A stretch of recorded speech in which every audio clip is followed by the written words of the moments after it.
Assalamu alaikum rahmatullahi wa barakatuh. I am, guess what, back at it again with my book Al-Muhadithat, the Women Scholars of Islam. And I am here to share again with you a little piece of inspiring, fun knowledge that just makes my heart feel full and happy and makes me really glad to be a Muslimah, you know?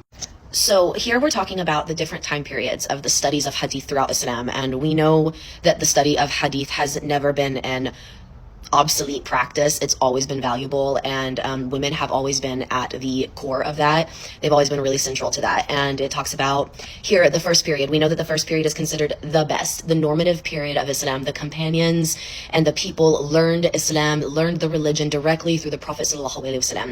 So one thing that just really gets me, just like makes me really happy, is seeing how constantly the companions were hyping their women, were hyping their Muslimas. They knew that these women were core and central. They knew these women were intelligent and valuable, and they knew that they needed to learn from these women. And I love that.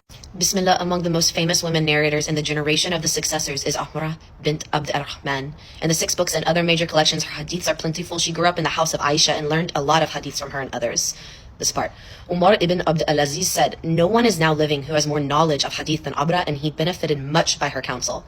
Al-Zuhri said, "Qasim ibn Muhammad said to me, I see, my boy, you are greedy for knowledge. Should I not inform you of the vessel of knowledge? Go and stick to Amra, for she was under the guardianship of Aisha. Then I came to her and I found her an ocean. Its water never goes." Subhanallah, that's beautiful. That's beautiful that they speak about her in that way. And there's so much.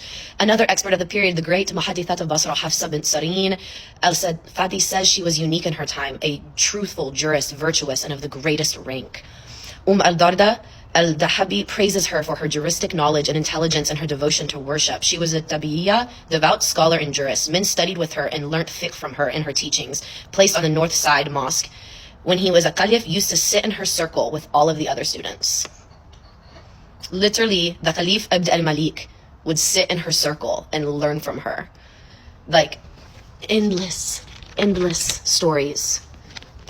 This book really is phenomenal. And there can be a lot to have to push through, like going through lineages, the names, you'll get entire paragraphs just over someone's name, or like connections to names. SubhanAllah. It's awesome. It's really great. And I highly suggest